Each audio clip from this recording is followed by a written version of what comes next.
Hello Aquarius! Salamat sa pagbisita o salamat sa pagbabalik. Ito po ang iyong Sun, Moon, Rising Sign and Venus Love Reading. Maligayang Pebrero para sa sign ng Aquarius. Kunin niyo lang po kung ano yung nakarelate kayo, tapos hindi. Kung hindi nakarelate, okay lang yan. Maaaring sa susunod na buwan ang siyang nakakarelate tayo.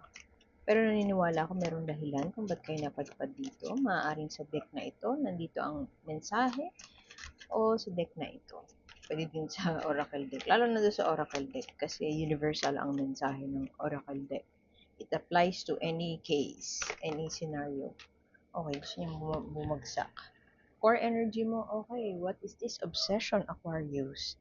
There may be someone in your life na very, very hindi mo mapakawalan. Very addictive siya. O pwede din naman na toxic ang sitwasyon ninyo at ikaw ay hirap na hirap para layasan. Hirap na hirap kang iwan siya. Masyado siyang addicting para sa'yo. Devil is a soul contract. Pwede naman na meron kayong bond, meron kang ka-connection na isang tao na hindi mo siya talagang maalis sa isip mo. Hindi kayo, yung iba sa inyo, not in a relationship with this person, pero there's that tie that, binds you. Pwede din naman na Capricornian ang iyong, kasomething. Kasomething. Kasomething siya na, ewan ko, yung iba siguro sa inyo, yung kasomething nyo na to, there's that spark, pero hindi siya healthy in a sense na pwedeng in a relationship yung kasomething nyo. Yung iba, yun nga, pwedeng you are in a toxic relationship, codependence, parang hindi ako mabubuhay nang wala ka, pero for some reason, hindi ganun ka fully functional kayo individually. Yung iba naman, yun nga, pwedeng yung something nyo in a relationship sa iba. Something nyo lang, emu lang kayo ganyan. Pero meron talaga silang, pwedeng pamilyado. Pwedeng may, jowa nga. So, yun ang core energy. Uy, nahulog. Yung iba sa inyo, pwedeng nakaalis na? Nahulog, sorry. Nakaalis na or talagang hindi makaalis eh. Medyo parang nagko-contemplate pa lang kayo o kaya nagro-ruminate. Ano yung nagro-ruminate? Parang bawat kilos mo siya iniisip mo. Bawat kilos mo yung loss ang iniisip mo. Yung iba sa inyo pwedeng getting over or trying to move on from that loss. Yung iba naman ay still mourning that loss. Kasi hindi talaga pwede. Hindi kayo pwede together. You're not meant to be, pero naniniwala ka na you are meant to be.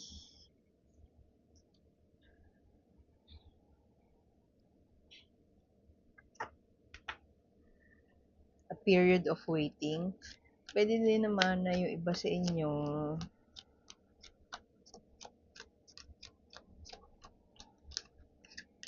bakit ganun? Ang pumasok sa isip ko,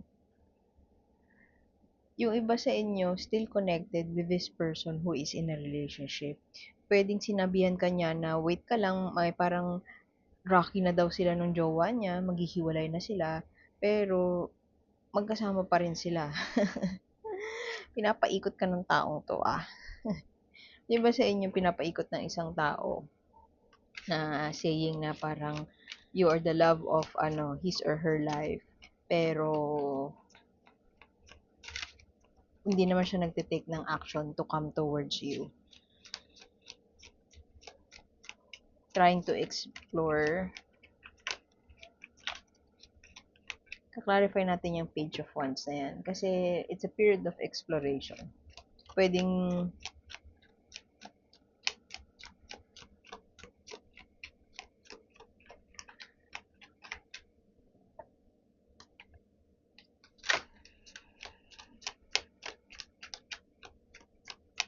Pwede yung iba kasi sa inyo, ano eh, parang nag-iisip na parang, okay, thanks, bye, iwan ko na to, I love you, goodbye, mga ganun ng peg. And parang gusto nang magsimula o nagpaplano na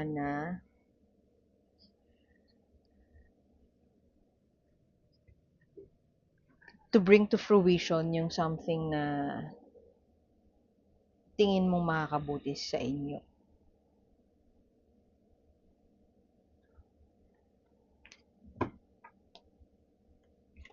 Actually, iba sa inyo pwedeng nagpaplano na ng kasal. Wala akong kasal na nakita pero may pinaplano ng something else. Pero hindi pa malinaw ang lahat. The Empress. Si ano ka ba, todo bigay? You like giving way too much. You're stretching yourself way too thin. Yung iba sa inyo could be in this situation na you want to give it your all. Tinotodo mo. Pero there's some naivety, siguro dahil air sign ka, there's some naivety around you, surrounding you, energy ng naivety, na parang, sige, I'll give it a try. Sige, gawin natin to, sige, gawin natin yan. Pero,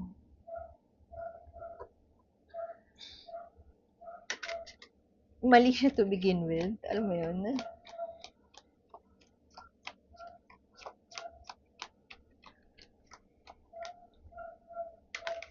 Yung iba naman sa inyo, kung hindi in a toxic relationship or hindi nakikipagrelasyon sa isang taong in a relationship, yung iba sa inyo pwedeng trying to get over a broken heart or some loss. And in that sense, dahil nga you are experiencing losing somebody great in your life, parang inclined ka na mag-explore ng pumasok sa isang ano, sa isang tempting na relasyon.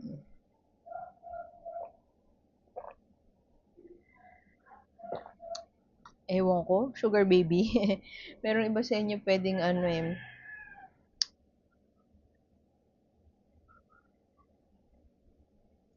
sugar baby or sugar ano, daddy sugar mommy.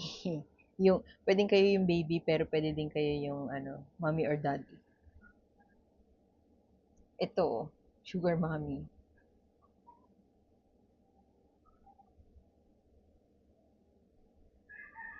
O pwede din naman yung iba sa inyo, nasa long distance relationship. And then, dahil, ewan ko, syempre, siguro sasabihin niyo, nabuburyong kayo, o kaya namimiss niyo yung tao. Pero ang totoo, parang it's dying down eh. The love is fading. And so you are trying to explore other means para masatisfy yung ano mo, parang affection cravings mo.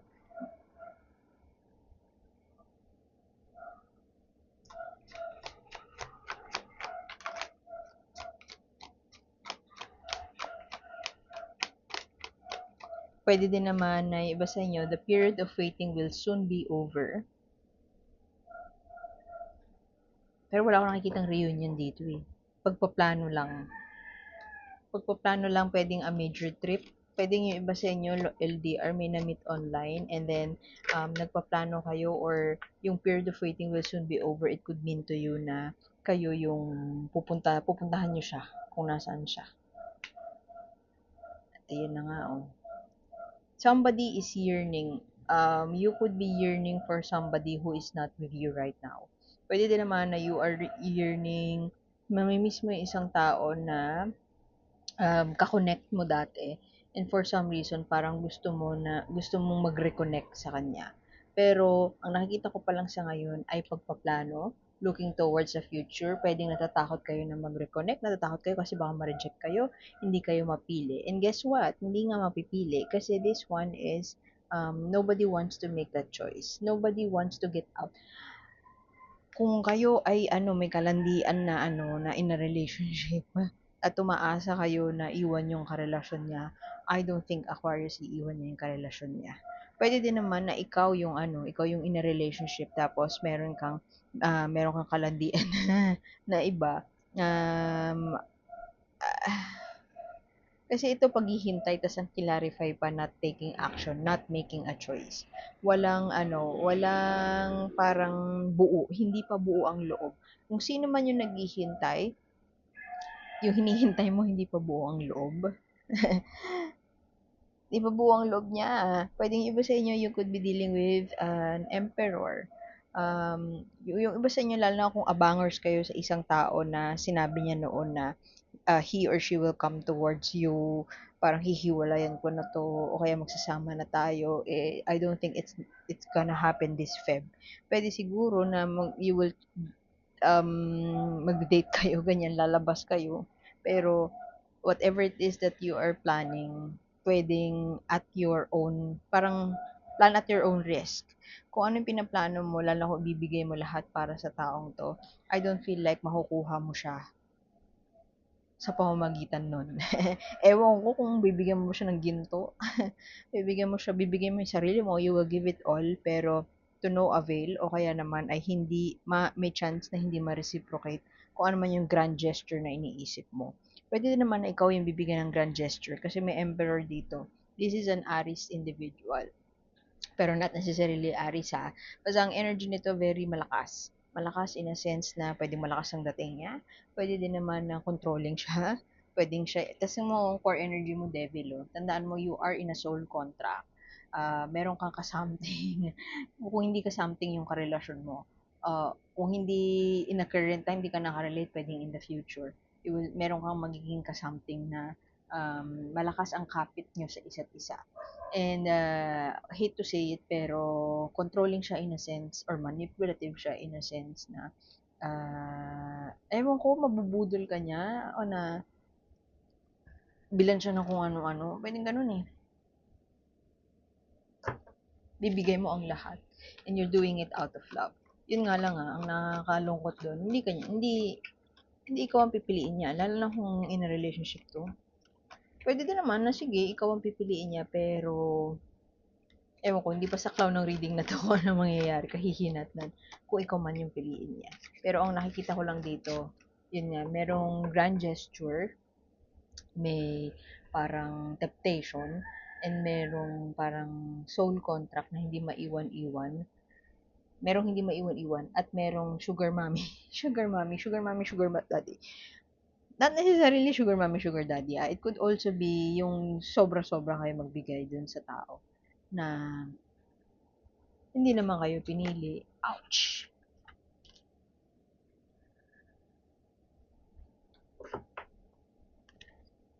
Magiging parang one way siya. Yun yung ano ko eh. Alam mo yun, ironically, malakas yung kapit nyo or malakas yung connection nyo, malakas yung bond that happens between you.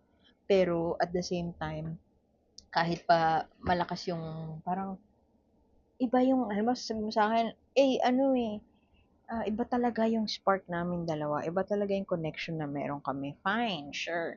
Pero, ironically, isa lang yung kumikilos, isa lang yung gumagawa. Yung isa, nagpaplano, bigay ng bigay. Hindi siya balance, hindi siya reciprocated. Isa lang yung nagbibigay and napapagod na yung isa. Kung ikaw yun Aquarius, feeling ko ikaw yung, well, energies could be interchangeable kasi. Um, hindi magbabago yung, kung sino man yung bigay ng bigay, hindi magbabago. Feeling ko ikaw yung runner. Merong chaser, may runner. Ikaw yung runner and ikaw yung gusto pa mag-explore, pwede din naman na ikaw yung nagpaplano. Pero kung sino man yung nag-chase sa'yo, siya ay may pagod na. Pwedeng siya yung overgiving. Yun. And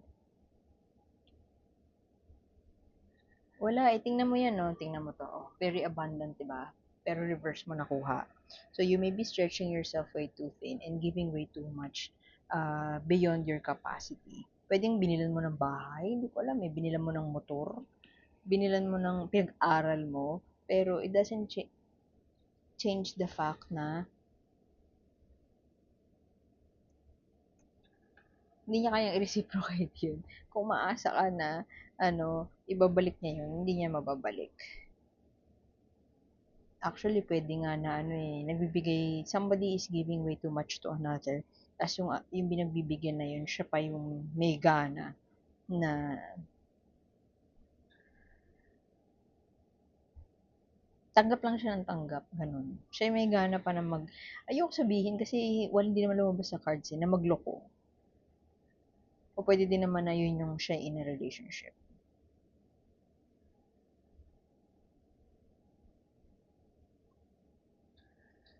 Tapos itong death card, tingnan mo, 'di ba, from very abundant flower, parang fields, to this, tingnan mo,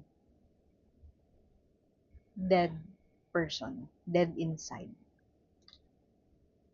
Somebody is giving way too much, pero hindi naman siya may kilig, pero hindi naman siya,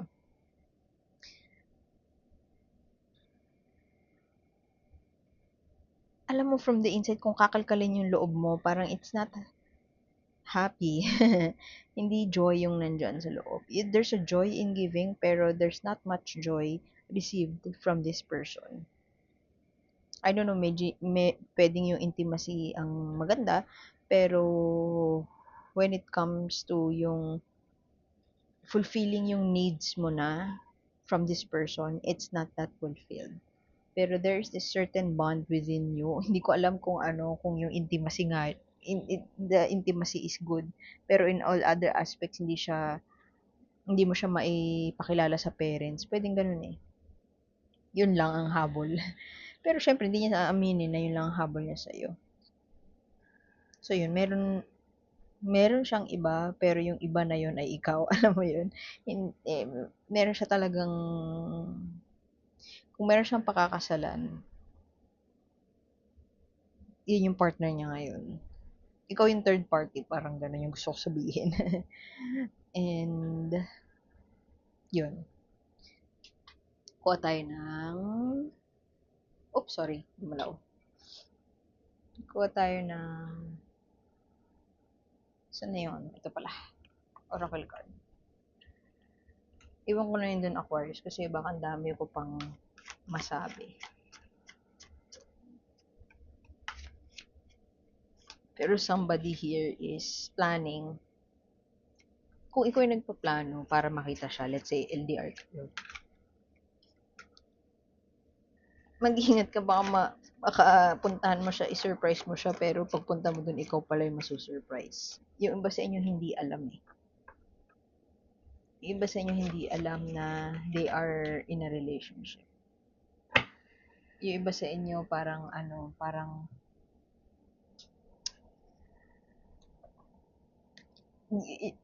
pwedeng kung kayo yung in a relationship, yung other party hindi sila aware na you are in a relationship.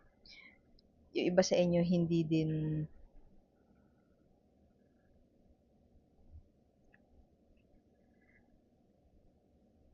walang balak sabihin. Siyempre, walang balak sabihin pero wala din balak umalis doon sa pangangalantari. Kung kayo yung third party, kahit paano pa sabihin siguro ng friends niyo sa inyo na tumigil na, hindi pa titigil si Aquarius. Anyway, this is hello. Say hi to a friend.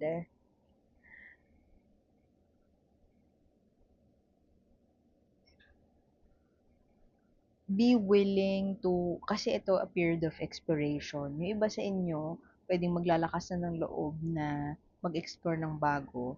O pwede din naman na may-meet nyo pa lang itong tao na ito eh. So, I feel that if you want to get out of this toxic o kaya yung pinagbabawal na relasyon, if you want to get out of it, it would start dun sa exploration. And as you explore or as you plan para lang makaalis dito, pwedeng bibigyan ka ni universe ng mga pagkakataon para um, mga bagong oportunidad para, ewan ko, ma-distract ka o para pumili ka ng tama. So, ang message sa'yo ng oracle card na ito ay maging bukas ka sa mga ibang oportunidad, maging bukas ka sa mga tao na hindi katulad mo. Huwag kang masyadong mag-obsess doon sa tao na, yung iba sa inyo kasi very parang umiikot na yung mundo doon sa jowa nila o umiikot na yung mundo sa love life. Ang message sa'yo ay huwag mong paikutin yung mundo mo doon. Kasi there are parang weird or odd people, not necessarily weird yung weird na parang kakaiba pumorma. Ibig ko sabihin, yung mga, kung halimbawa, yung mga tropa mo ngayon mahilig sa ganitong, halimbawa hindi ka mahilig sa anime, normie, sorry, normal lang yung ano mo, wala kang likes, wala kang interest, pagjojowa lang talaga interest mo, didiretsuin ko na normie, normal lang ang ano mo, at dun umiikot ang buhay mo sa ah, normal life na yan. Maging bukas ka doon sa mga tao na may, halimbawa, may interest, halimbawa, mahilig mag-zumba, o kaya mahilig sa Pokemon, that kind of, weird, kasi nga, hindi, kung normal ka nga, meron ka ma-encounter ng mga tao na iba ang interest sa'yo. Yun ang punto ko. So, maging bukas ka doon sa mga tao na ibang interest sa'yo, huwag mo silang tignan differently, and maging bukas ka lang na makipagkaibigan sa kanila. Kasi it's time for you to expand your circle. Kasi you remember yung core energy mo, ito devil, you are just tied o nakatali ka lang sa isang perspective, sa isang klase lang ng tao na doon, kaya nag-o-obsess ka lang doon. So, examine mo yung mga prejudice mo towards other people na actually na nagbo-block sa'yo para lumawak yung mundo mo kasi pinaikot mo lang sa love life mo. Okay? So, iwan ko na yun doon, Aquarius. Thank you for being here. Pag hindi ka nakarelate doon, okay lang yan. Subscribe ka, next month baka doon yung ano mo, or private reading, get a private reading. So, iwan ko na yun doon. Salamat sa pagbisita. Ako po si A, and see you soon. Babuy!